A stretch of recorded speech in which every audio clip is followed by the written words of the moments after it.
Welcome to Everyday Martial Artist, a weekly podcast where you'll join me, Brian Doucette, as I interview a different martial artist each episode and hear their story. Some guests you may have heard of, and some you probably haven't. Be sure to subscribe where all your favorite podcasts are available. Also visit our website at everydaymartialartist.com. If you're listening for a specific interview, I sure hope you'll stay and check out the other episodes. A very special thank you to Topher Williams for our custom theme music. And now, the newest episode of Everyday Martial Artist.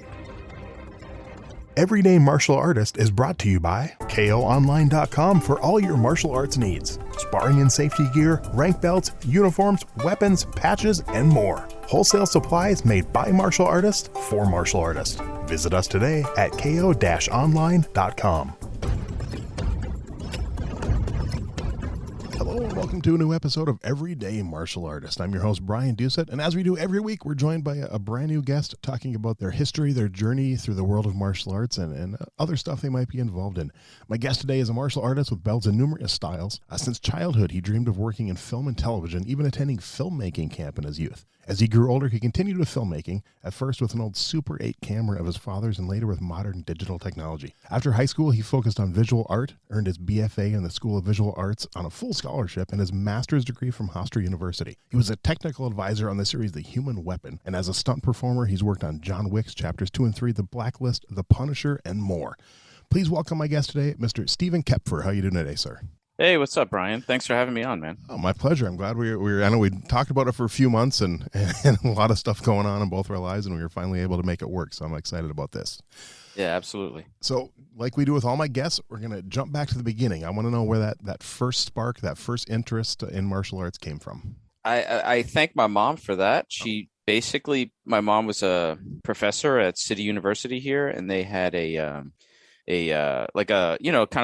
daycare program for kids of faculty and stuff. And one of the programs was Shotokan karate. So really, she plopped me into karate daycare, karate classes while she was teaching and stuff. And that planted the seed. I think I was like 7 or 8 or something like that. Wow. And she said I did it for about 2 years. I don't really recall because it's such a blip in my memory, but okay. It definitely, like, I wouldn't call myself a Shotokan guy or anything, but that experience is what planted the seed and interest in it all, Wow. And it's interesting. You did 2 years and barely a memory of it. That's, obviously I'm assuming you learned a lot in the 2 years, but so it's probably still in there somewhere. It's in there. Yeah. I mean, later on when I went on to other stuff, there was a familiarity to the environment and things, but okay. I mean, it just was a springboard for me, I guess. Nice. Yeah. So before that, did you have any knowledge of martial arts at all? Did you see it, watch it on TV or anything? Yeah. I mean, I did. I knew about it. I was a kid of the 70s. I was born in 68. So, there was definitely a presence on TV and movies and things like that. And even cartoons like Hong Kong Phooey and stuff like that. Nice. I mean, I have a Hong Kong Phooey bobblehead on my desk still. So it's like, that's awesome. So I definitely knew about it and I was always interested in it. I wasn't like a lot of my friends were super hardcore into like Kung Fu theater and stuff. And like I watched stuff and I went to the theaters to see that stuff, but I wasn't like super nerdy about it, Okay. But yeah, it was just always something I was interested in. And then I didn't really come back to it in any kind of serious way till like my late teens. Oh, okay. But, and then what led to it that time? I think it was kind of graduating high school, having a real job, being able to pay for it myself kind of stuff. It was I think a lot of it was just practicality, like I can do this. I've been wanting to do it and now I have the means to do it, Okay. And what style was that? Taekwondo, of course, It's like every kid in the late 80s, early 90s was doing Taekwondo. So. That is true. So yeah. Do you remember what system of Taekwondo it was? What organization? Well, it was interesting. I mean, my black belt is WTF. Oh, I guess now they just say WT, but it's like, it was sort of, I started pre-Olympic and I left Taekwondo post-Olympic. So it was a really interesting time to see it change. Like there were guys in our dojang who are still doing like the Shotokan forms and the old forms and stuff, like the pre-WTF forms. And then, one of the reasons I left was I saw it kind of becoming very commercial even back then, you know, like, my teacher was opening a chain of schools. He had lots of schools. And then I remember one time, like, he kind of chastised us for making the warm-ups like too difficult, and that we were going to scare new students away and stuff. And you got to tone it down. Like in the earlier days, we would have like Friday night fight nights, and we would just fight, just fight. And it wasn't with we weren't wearing like what became popular, or like the foam dipped pads. It was more like, remember those pads that felt like socks, kind of, like socks that would go over your knuckles and shins and stuff. We were wearing those. And then he actually used to teach us some throwing and things. It wasn't like typical, like what you would see of Taekwondo now. Like a big part of the warm up was belt wrestling, which I always thought was very interesting. And then I thought it was just everybody in Taekwondo was doing that. But then the more I learned, I was like, oh no, other people aren't doing this throwing stuff, So, but that all kind of just ended after a while. There was a real palpable change in the dynamic of the school. And the focus became less on fighting and more on enrollment, and then eventually I left. I left before testing. He wanted me to test for my second degree, and then I was just like, I don't know. I knew I was going to leave at that point, so I didn't really care about the rank, so I just left. See, that school sounds a lot like the traditional Taekwondo school I've been at since '94, actually. And luckily, ours hasn't changed. It's obviously they've all changed a little, but it hasn't changed drastically. We're still traditional Taekwondo. We still do the Paul Gay forms. We've been doing those for quite some time. We mix in Hapkido, we mix in Judo, we mix in Jiu-Jitsu.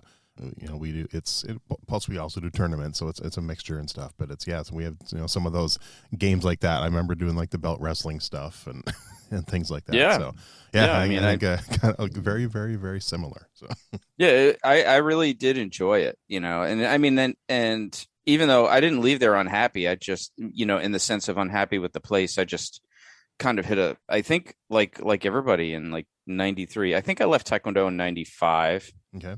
And then when the big thing was when UFC happened, right? The first Ultimate Fighting Championship, which who knew it would be the first? It was just an event, Right. And so I remember we were all gathered around the pay-per-view rooting for all the strikers and stuff. And then it was just like, whoa, mind blown, So like now we had to decide, do I still keep drinking the Kool-Aid, or do I expand my knowledge, or like, what's the deal?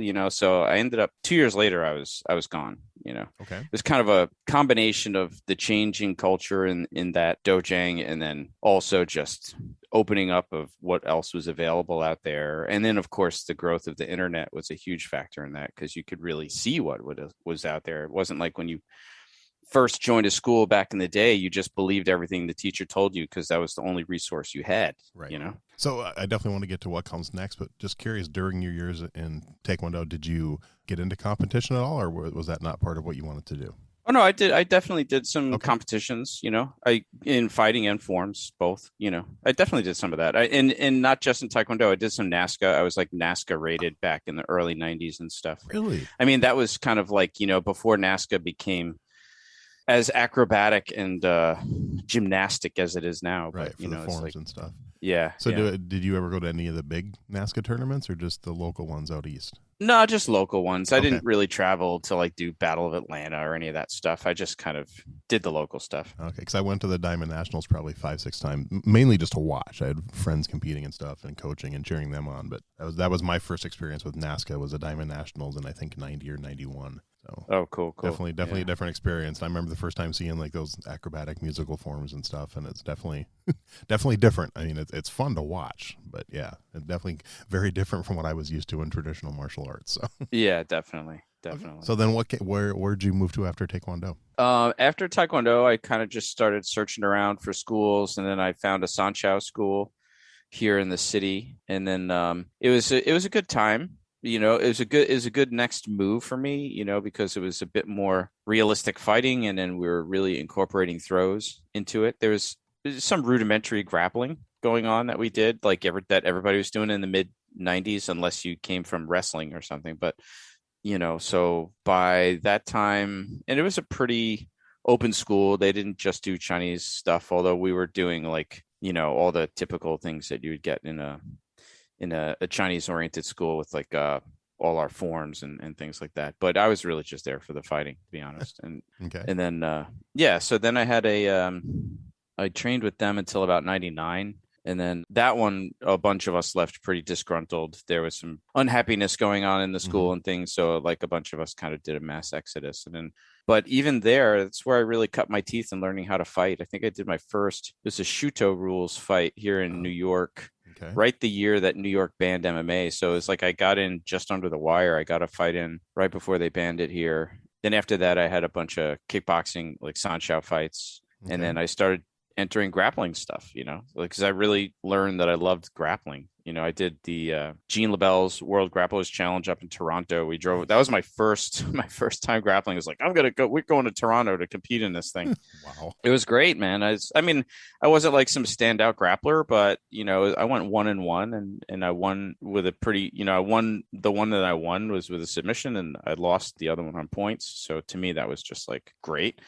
Met a whole bunch of people that really influenced the direction I went. In fact, one of the people was Oleg Takhtarov. I took a seminar with him and nice. Gene LaBelle and Gokar Chavicyan, right? So those were sort of like the first real grappling coaches that I actually trained with. And I just fell in love with it. It's interesting. None of them were like jiu-jitsu people. Yeah. Gokar it's just kind of, I met Gokar back in 95. I did a seminar with him at the Long Beach Internationals in 1995. He's a cool guy. Yeah, totally. So it just kind of, that I think that experience in 98 really pushed me. And by 99, I found my Sambo coach, and the rest is history, Back up a little bit now to the Taekwondo. What level did you start teaching, and when did teaching kind of become part of what you wanted to do? It's a good question. I mean, just generally speaking, my whole life, I've kind of been the teacher guy. Like even as a younger person, I was always kind of like the group leader, the guy who would take charge and make sure everything got done. And like, I'm just like kind of a type A person that way. Okay. But it's like, he had me teaching. I don't remember exactly when, but I know I was already teaching by the time the UFC came out. I was already a black belt by then and running classes and stuff. And then, that's always just been something that happens wherever I go. I end up diving in, kind of going all in, and then ending up being really good at explaining things and breaking things down to people now as a more learned person in a more supportive way. Although, when I was younger, I remember in high school, my friend Michelle used to say, like, why do you always have to be so honest? Like you could be a little less honest sometimes, so I still struggle with that sometimes, just saying what I say, and like you'll just deal with it, like even if it's a little rude or whatever. But I'm better now at that stuff. College and grad school is nice. Like, that actually answers part of my next question. I'll ask how you think your teaching style has changed over the years. I think honestly, teaching is what I'm really good at. Like I was never a world-class competitor. I was always like a 50-50 guy, win some, lose some, whatever. And I was never super addicted to competition, but enjoyed it enough to go out and test myself, But what I really do enjoy and what I think I'm really good at is coaching and teaching, I think I have an advantage over a lot of other coaches, just having gone through sort of the education and everything that I've gone through in and having taught in my non-martial art life, so I could bring all that. A lot of people don't know, I worked professionally as a pediatric art therapist in hematology, oncology, intensive care. I was taught at, I was a lecturer at a lot of universities, and, I taught regular classes at School of Visual Arts for a while in their art therapy program. And then having gone to grad school and then supervising grad students and stuff, teaching has always been part of my life. So I think a lot of martial art teachers don't learn how to teach properly. They don't understand teaching methods, and they'll, it's kind of hit or miss. They learn to teach from who taught them, and sometimes that's good and sometimes that's bad. And sometimes people have the awareness to take what was good about how they were taught and discard what was bad about how they were taught. And some people just take the whole ball of wax regardless, good and bad, so like not everybody's a great teacher. So, and it takes practice, so I think I'm lucky in that regard that I have that whole other life where I really learned how to teach, and I definitely bring that to my classes. Nice. Very cool. So then back into the martial arts part of it. What was next in your journey then? After you did the one of the MMA fights or type fights in New York and stuff before they banned it. What came next in your journey? Yeah, then I did some kickboxing at Sancho, and then I started doing the grappling tournaments, and then the one in Toronto. Then I did the after that I did the very first Grappler's Quest, which was cool, pretty interesting because that was kind of born out of the Toronto tournament. The Toronto tournament, the Jean LaBelle tournament in Toronto was great because that was like sort of during the MMA blackout years, and at that time, competitive grappling got really big. Yeah. It wasn't being banned. I don't know if you remember, but they had the Contenders on pay-per-view. They had only two of them, but they were great. It was like just submission wrestling, just submission wrestling on pay-per-view. This is awesome, You'd have guys like Dan Henderson and Frank Shamrock and Matt Hume and all these guys, Kenny Monday, all these guys just wrestling for submissions, And then that was also the year ADCC started, and that was the year that Grappler's Quest started. So like 1998 was a pretty pivotal year for the sport grappling community, I would say. And I kind of rode that wave, I guess, and moved right on to Sambo. And it wasn't like I was looking for Sambo. Right. I was just looking to leave where I was training. And a friend of mine said, "Hey, this Russian guy is teaching over here." There was a place here in the city called Chao's Martial Arts. It was a kung fu school, but they would also had other teachers teaching out of it. They don't, the school doesn't exist anymore, but a friend of mine was like, "Hey, this Russian guy's teaching Sambo over here. We should go check it out." And then I was hooked. After one class, I was hooked, Nice. That's gonna be 22 years ago, I guess. Yeah. Wow. Okay. Yeah. And then what led to you deciding to open your own school? I kind of was pushed into that, but it was okay. like, my coach Alex, who just died recently, actually. Sorry. 81 years, 5 days shy of his 81st birthday. Wow. But so he was, he had jumped ship he was here on a business deal in the early 90s as a translator between some companies, an American company and a Russian company. And as you recall, at that time, when the wall fell, a lot of people were trying to get out over there or whatever. So he came here and saw his moment and hit the road, And so it wasn't the Soviet Union anymore. So I don't want to say he defected, but he definitely just like took off, and he was former military. He was a naval officer and Sambo coach, combat Sambo coach, and a lot of military experience. So he taught from a very combative point of view, so everything that we did was half and half. Like we would do our sport Sambo stuff, but probably about 50% of the stuff we did was knife, stick, like actual fighting kind of thing. Anyway, I was training with him, and then he would always say, I'm going to go back to Russia one of these days, Steve, you're going to take over, right? And I would just like, yes, yeah, sure, I'll do it. Yeah, I got you, Alex, whatever. Oh, one day he came in, he goes, "Okay, I bought my plane ticket." He goes, you're going to keep going, right? And I was like, "Oh, damn. All right. I guess I am." So I did. So I kept the program going. At that time I was working at the medical center in in oncology, but at night I kept the Sambo classes going. After about 2 years of that was in 2003 when he left. Mm-hmm. By 2005, like the program was growing. Like I had to make a decision, like if I wanted the Sambo program to grow, I was going to have to leave my other job. Like it had grown as much as it would while I was working a day job. I took the gamble. And in 2005, and I quit my day job, and I've been making a living doing martial arts ever since. So it was a good gamble. Worked out. I mean, definitely there were some periods of stress and struggle. Mm-hmm. You don't get into this business to get rich, but true. But it definitely worked out. So how did COVID affect you? Did you have to completely shut down? Did you switch virtual? How did you handle that? Yeah, well, we had to shut down for a bit. Okay. I didn't do the virtual thing because can I use profanity on this podcast? I thought the virtual thing was complete BS. Like it was. I always I was like, nobody's going to do grappling classes virtual. True. And I don't really run a kids program. And all my friends that had schools that did the virtual thing pretty much told me in retrospect it was a big failure, except for the kids programs where the computer screen became like a babysitter. Yeah. But other than that, it was like, it wasn't going to work. So, the writing was on the wall. I'm always trying to look for the glass half full situation. Mm-hmm. While everybody was just running to Zoom to do streaming, I was just like, no, I need a way to make money, and I need a way to still honor my students who are supporting us and give them something too. Like, you can kill two of those birds with one stone if you're creative about it. Right.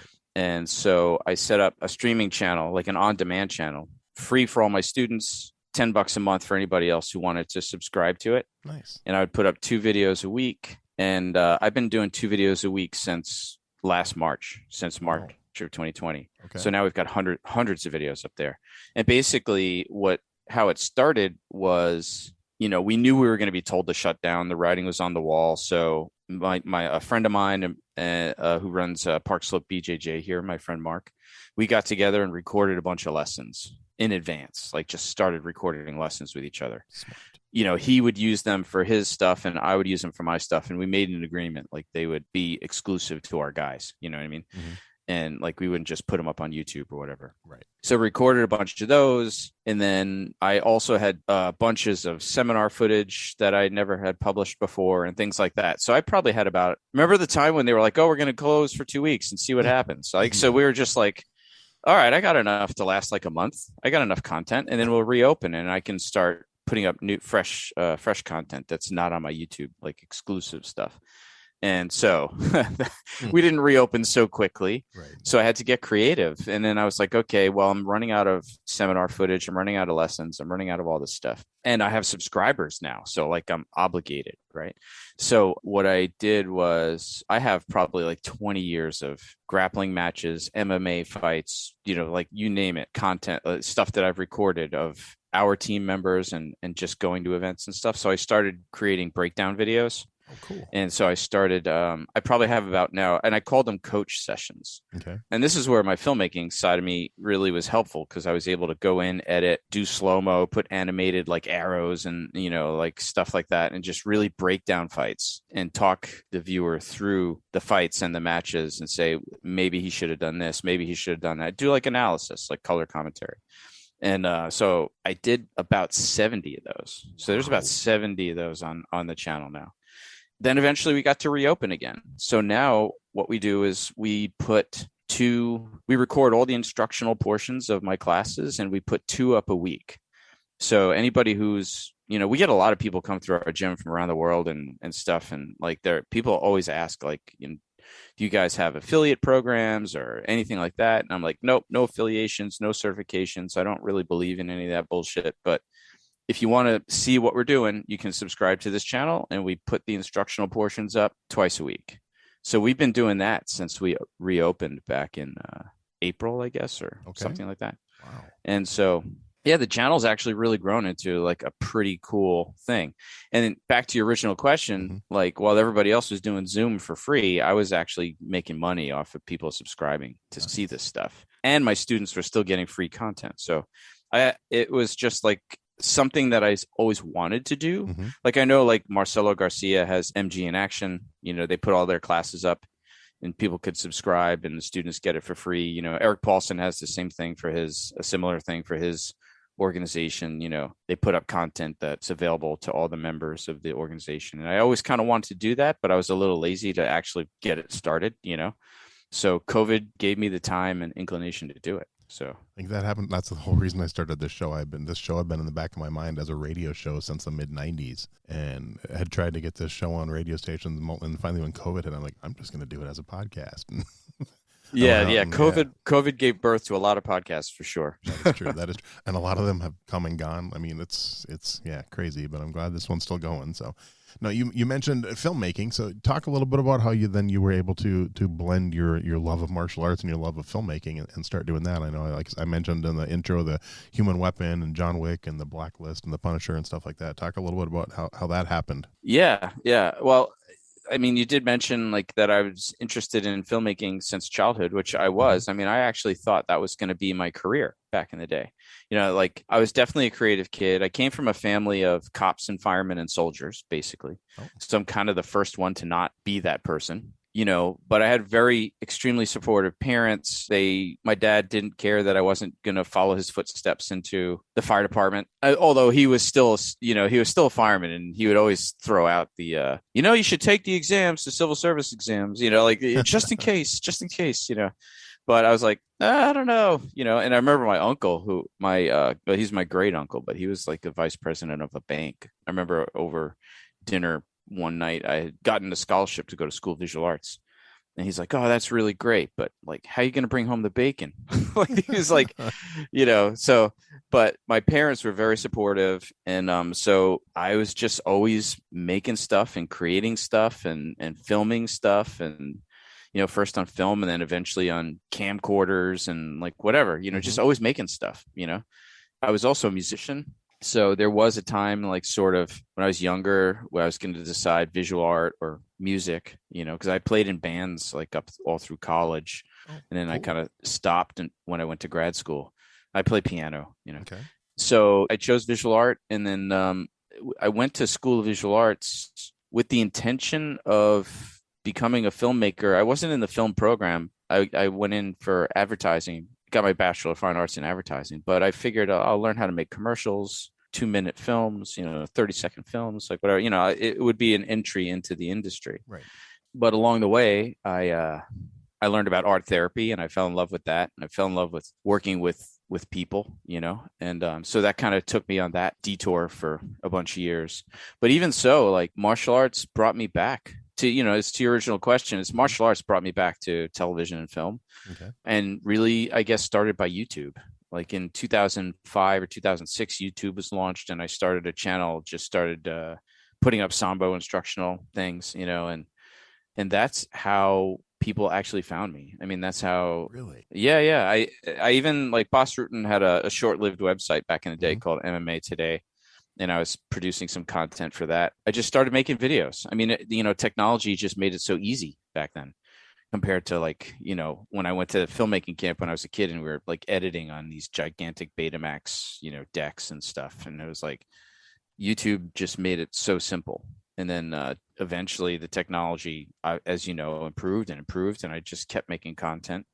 Human Weapon, which was 2007, they found me through YouTube. Right. So I can thank YouTube for my first real job in television. And then that kind of just started the ball rolling. It just kept going from there. And then I would do more and then do bigger and then do a little bigger and a little better and a little more different types of stuff, not just instructional stuff, but like some narrative stuff and then some more documentary stuff. And then, you know how it is. Then your network grows and then you start collaborating with people. And then before you know it, you're in the industry. And yeah, so that's how it happened. I mean, that's how I got into stunts. It was like in 2014, I produced a short film for a student of mine who used to fight for me. And then his name is Sean Fitzgerald. And he went to film school and then ended up moving to LA, became like a PA in television, but was writing a pilot for a show that he wanted to pitch. And it was based on underground MMA fighting in New York, because we were still the last state where it was banned. Yep. And he hit me up and he was like, hey man, you want to produce my proof of concept? And because at that time I had just finished producing my first documentary called New York Mixed Martial Arts, which now everybody can see for free on my Vimeo, but it was on Hulu for many years. I got really lucky. We produced a documentary all about the ban on MMA in New York, and it has also it's a good primer on MMA history too.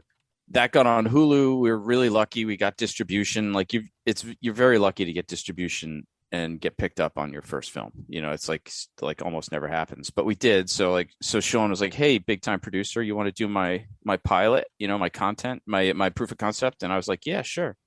So we raised some money and we shot a 10-minute film called Choke Artist. And we got a former student and friend of mine, Al Iaquinta, who you know from the UFC. Yep. I've known Al since he's like 16 or something like that. Wow. I used to teach at the gym where he trained out in Long Island before he was with Matt Saralongo. So he had expressed interest in trying out some acting. So we cast him in the proof of concept, and then he started talking about it during UFC press conferences and stuff. And then when we finally finished it, Fox Sports did a piece on it, and we gave Fox exclusivity to screen it on their website. And then that got it seen by Darren Aronofsky's office. So people who don't know him, that he's like big time director, did like Black Swan, Noah, The Wrestler. So we got called in to have a couple of meetings because he was considering doing a TV series. So we had like 2 or 3 meetings with him. I mean, the show went nowhere, like a lot of these things, but not with him, but with his people. But one of the things that happened was I had choreographed a fight for the proof of concept, and I met during these meetings his stunt coordinator. And so his stunt coordinator was like, "You should really consider stunts, man." And then something clicked. I'm like, "Oh my God. Yeah, why did I never think of this?" Like, I love fighting and stuff. I love martial arts. I love all that. And I love filmmaking. And I've never even considered like there is a place where those two worlds kind of meet, you know? Yep. And so in 2014, I was just like, all right, I'm all in on this stunt thing. I'm going to try and do this, you know? And the rest is history. And owning a gym in New York City is really helpful because stunt performers need places to train too, and spaces at a premium in the city. So it's kind of been become part of the identity of our studio now, is like a place where stunt people and actors will come to train and learn their fight skills and things like that. Very cool. So I got to ask, is the Punisher, was it the movie or the TV series? It was the first season of the TV series from Marvel. Nice. Yeah, okay, so you're part of the Marvel Cinematic Universe. Yep, I'm just a cop running and chasing Punisher through a hotel. You know, episode 10, you'll barely see me. It's like a drinking game. Yeah, fine. You know, with the stunt guys, it's like that's still pretty. So were you a Marvel fan before that? No, not a rabid fan. Okay. I mean, you know, I definitely was aware of things, and I'd read some stuff growing up and things like that. But I definitely wasn't like on the nerd level fan. So know? Not like me then. Okay. No, my buddy, my partner, my stunt partner, Paul Veracci, who he's been a student of mine for many, many years, but he also kind of jumped in on the stunt thing with me. We both have kind of been doing the stunt performer path together. He's a massive fan of that stuff. So, and then before he got in the union as a stunt performer, he was a security PA for Marvel here in New York City. Mm-hmm. So he worked on every single show, all of them. He worked on all 5 of the shows: Jessica Jones, Punisher, Daredevil. And then once he got in the union, he actually got some work on them too, you know, doing stunts. But before that, he was just a security guy, you know. Okay. But it was a great hustle for him. He got to meet everybody, got to know everybody, got to understand set culture. It's like it was a super valuable experience. It's really cool. Now, someone approaches you and they're thinking of getting involved in martial arts. What are some tips you give them, you know, what to look for, what to avoid in instructors and in schools? Yeah. It's a good question. It's a common question, but there's no one answer. You know, it's like the first thing I always say is don't base your decision on geography. Like a lot of people choose whatever's closest to them just because it's closest to them. So I'm like, take geography. That should be like the last factor. You know, that should be sort of like you've checked out a bunch of places where geography was not a factor. And now you've tried classes at, you know, let's say 5 or 6 different places. And then you kind of look at that list. All right, what's the tops on my list? Now you can start looking at like geography, like, well, okay, choice B is closer, so I could probably attend more than choice A, which is further away or whatever. But definitely geography shouldn't be your first factor. Then I would say people need to seriously consider why they want to train in the first place. You know, like that's a big question, and that'll determine where you go.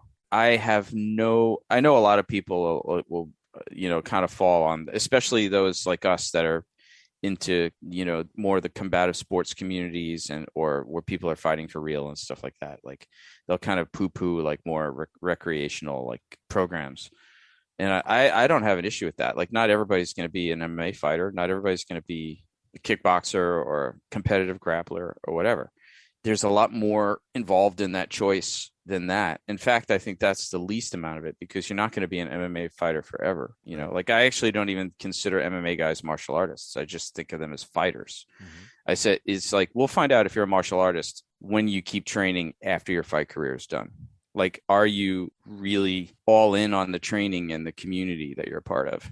Because then you're kind of like a martial artist. But if right now, if it's just like I train when I have a fight coming up, and then I get fat and lazy when I don't have a fight coming up. You're not a martial artist. You're just a fighter.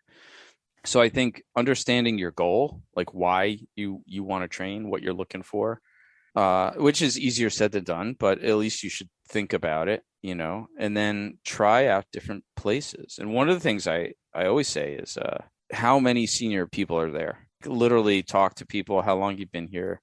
If you got a room full of rookies, that could be a red flag, unless you're in a quote unquote beginner class or something like that. But generally speaking, if you don't have senior people in the room, that means people didn't really want to stick around that place, so you don't want to jump into a revolving door. So definitely check out like the sort of hierarchy of people there. Definitely feel out the community and the culture of that place, whether you feel comfortable in it.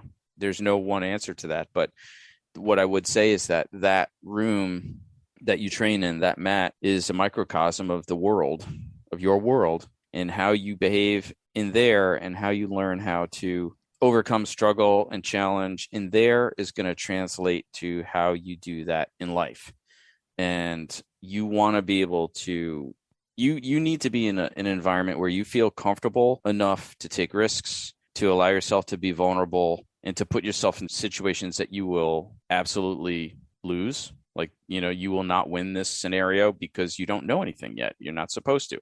But a lot of people are afraid of that, so you need to be comfortable enough to be vulnerable.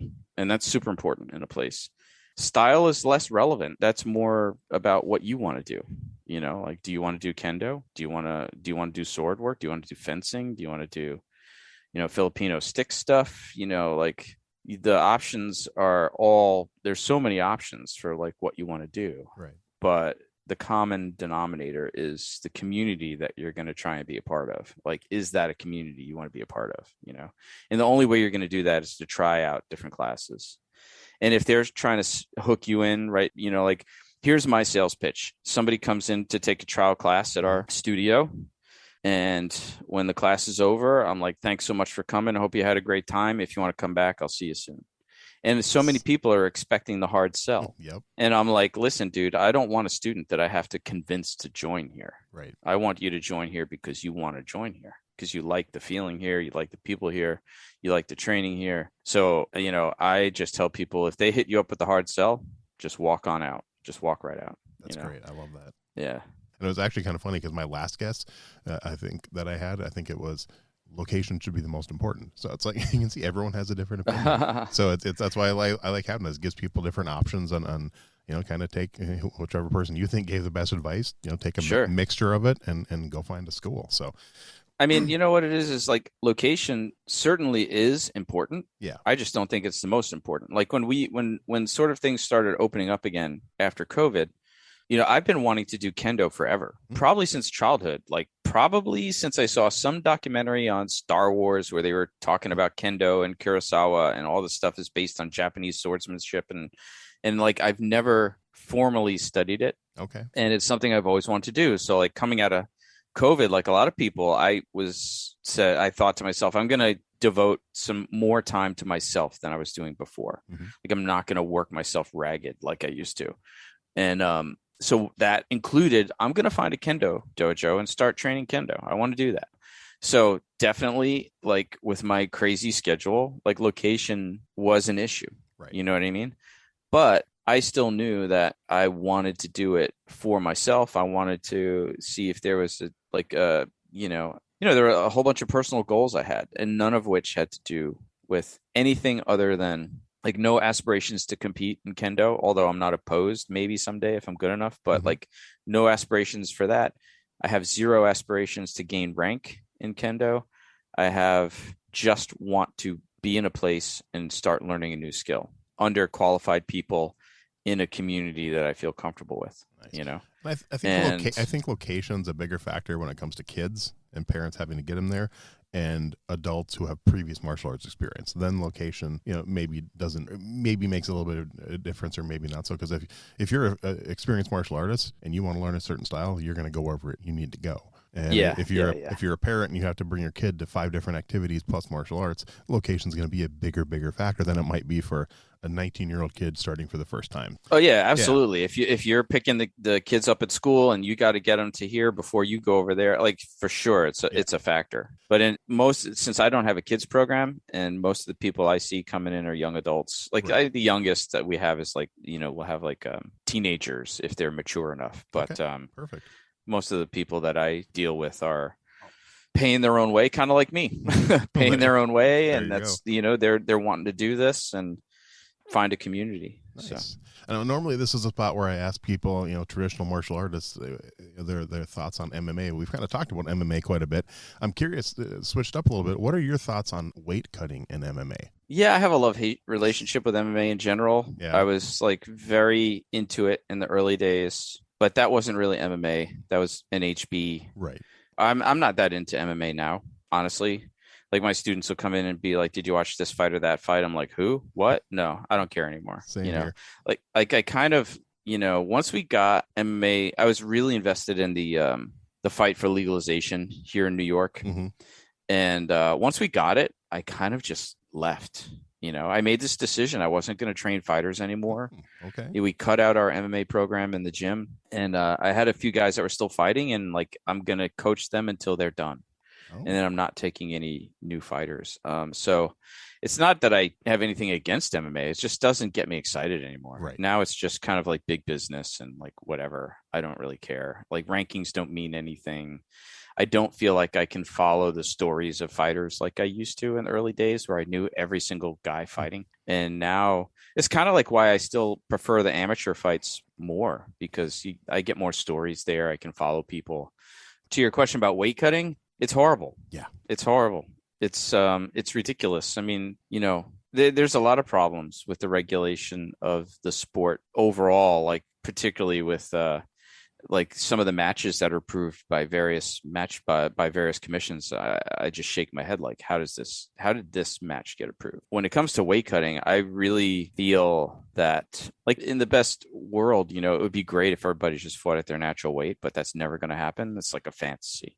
So I think I don't get why not though. That makes so much sense. It's never because it's never made sense to me. You weigh 195, but you're going to fight at 160, but then you're going to cut all this weight and then gouge yourself on food for 24 hours before you fight, and you're actually going to weigh 190 when you walk into the cage. So why not just fight at 190? No, I agree. But the thing is, once you move away from sort of an NHB model to a sort of codified sport model, and you can see the evolution, right? The UFC and IFC and all the old events, okay, there's no weight classes. Then eventually they were like, all right, well, we got to have at least like 2 or 3 weight classes. And once you make those dividing lines, people will try to meet the one that gives them a better advantage. Exactly. You know what I mean? And then it just goes from there. I mean, I would not be opposed to something like what you have in wrestling now, but the thing, where you have your baseline weight and you can't go X amount of pounds above it or X amount of pounds below it. So whatever you start the season with, you're in that window. Oh. But, MMA doesn't happen in seasons. Yeah. So it's like, but I don't know what the solution to it is. I would love to see same day weigh-ins. I mean, you weigh in 2 hours before you fight. No, I support it. I support that too. And actually, the argument against it is too many people will get injured, trying to having to fight dehydrated or XYZ or whatever.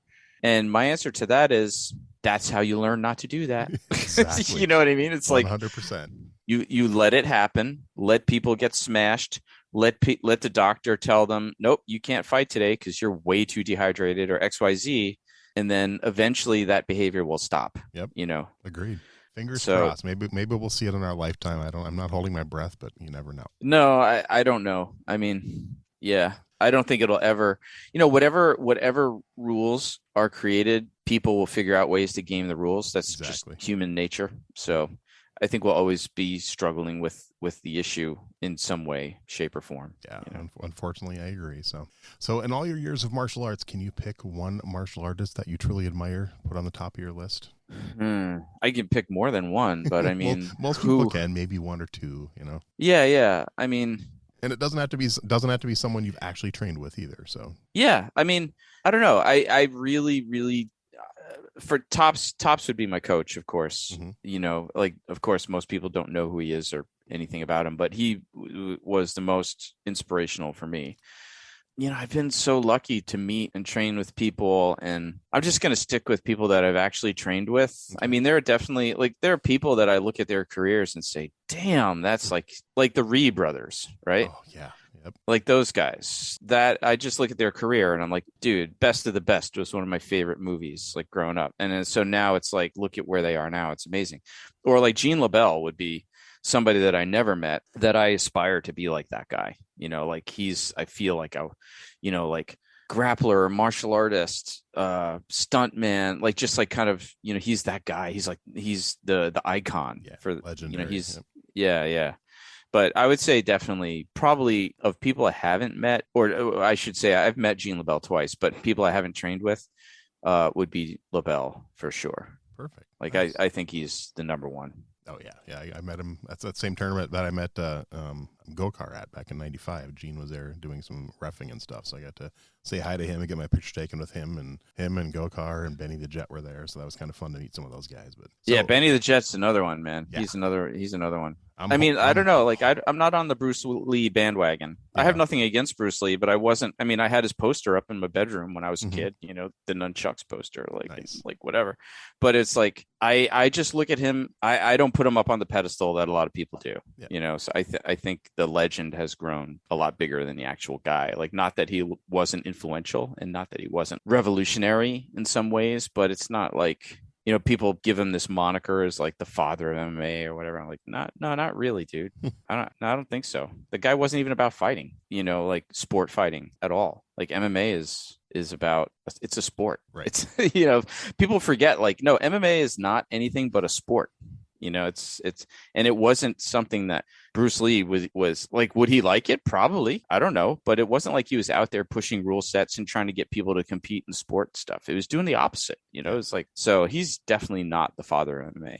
But what he was a progressive thinker. And that absolutely is true. But I would put Gene LaBelle closer to being like the father of MMA than Bruce, just because LaBelle actually was fighting in mixed match events, and put in and actually testing himself that way. I think many would agree with you on that one. So yeah. So in all your years then, is there a philosophy or two you've learned in martial arts that are really important to you? Maybe you still teach them in your school, or just you come back to them in your own personal life? A philosophy, I always try to, I kind of talked a lot about the culture that should be in that room, but I would say that, at least as a coach, and then I bring this into my everyday life, even like when I'm working in non-martial art environments, but I never try to end an experience with somebody without saying something positive to them about them. Okay. Right. So if you take that back to martial arts, you could have, you have some people who have really great learning curves and some people who don't, some people who pick stuff up faster and some people who don't. But it's super important that before they leave the room, you tell them something they did really well. And that's on you to figure that out as a teacher. No, you know what I mean? Yeah. But they cannot leave the room. Like I will yell at people and criticize all during the class, but it's also my job to see what they are doing well and what they're making improvements on and let them know that I see it. You know what I mean? I just always feel that if nobody should walk out my door without hearing a compliment about something that they did, they need reinforcement that they did something well. And I do that in all my life. Nice. In every aspect of my life. It's like, it doesn't cost you anything to be kind to people. Right. And so if I would say the meaning of life, the one philosophy is just don't be an asshole. Nice. That's it. Just don't be. When you do that to people, you can tell the people who don't get compliments that often just by the reaction they get when you give them one. Yeah, absolutely. Yeah, absolutely. Like, wow. I was working with two actors this week that they had asked, could I help them shoot a fight scene, just for their reels or whatever. And so the last couple of weeks, we've been working out the choreography, and then we shot a previs this week. For those who don't know, a previs is basically like a visual storyboard, kind of like a rough cut of what the fight might actually look like. So we shoot it and edit it. And then it's kind of like when we go on set for the actual shoot, we're going to do the actual shoot after Christmas. Then we have this rough cut that we did. We know what shots we need. We know, kind of how we want the fight to look. So it saves you a lot of time on set. Okay. But anyway, we shot the previs, and one of the things they mentioned was like, God, you keep telling us we're doing a good job. I'm like, well, you are. You're doing a good job. What do you want me to yell at you? Find something you did wrong? Like, yeah, we can do things better. Your punches could look less like a dancer and more like a fighter. But I've told you that already, But you've also done some really good stuff today. So, and that's how people, they want that. If you give them compliments, then they want to do well. They want to improve even more. It gives them motivation. It's just motivation to do better for themselves. Like, I didn't find them and say, hey, you guys want to shoot a fight scene? They wanted to do this. So like, I have to encourage them to keep doing it. And the only way to do that is to let them know they're doing well. Nice. So this one, some of my guests have an answer, some don't, because you were a kid of the 70s and 80s. Do you have a favorite martial arts video game? Oh my gosh. Were you a gamer at all? I was raised on games. My first game was Pong, Atari Pong, and I moved along with everybody else. But nice.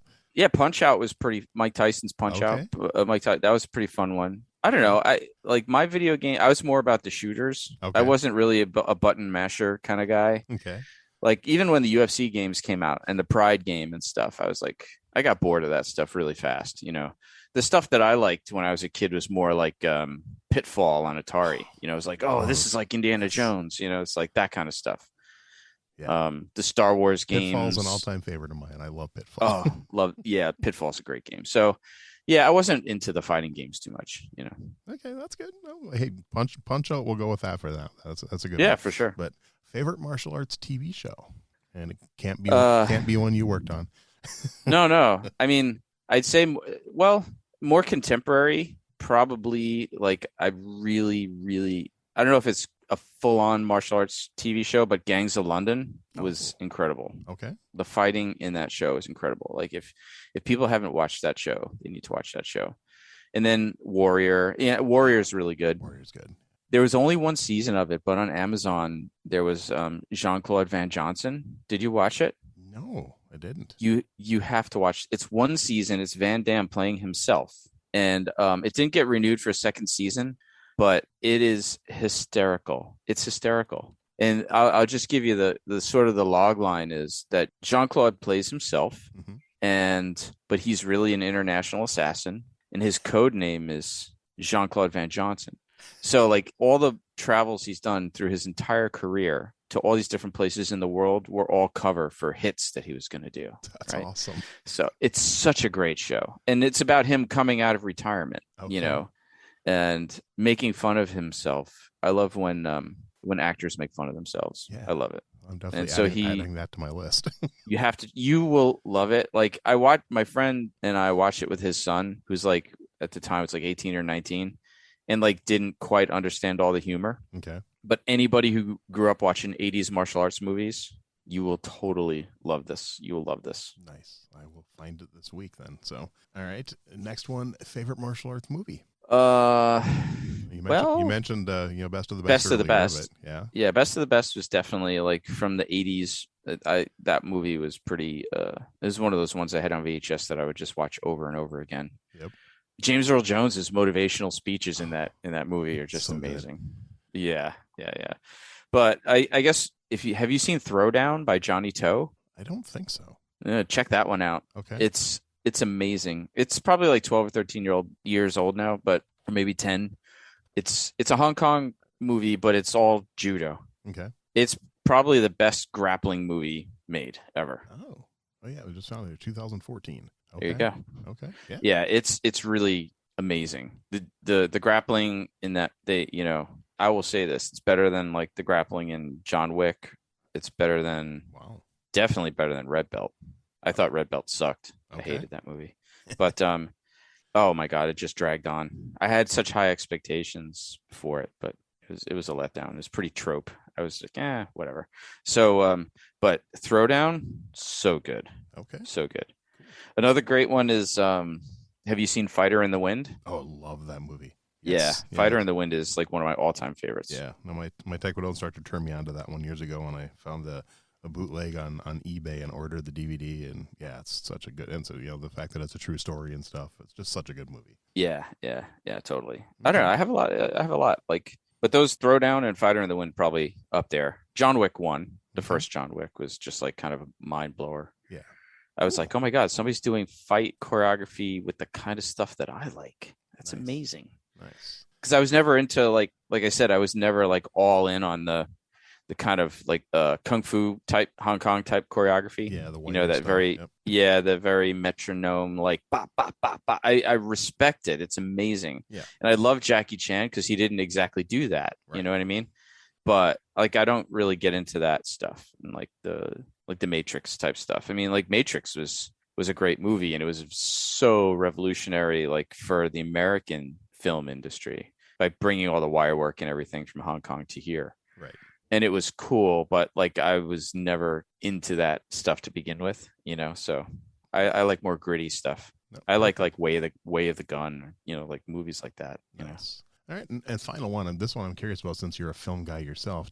Is there a movie, it doesn't have to be a martial arts movie, but what movie do you think had the most realistic martial arts fight scene? Wow, that's a good question.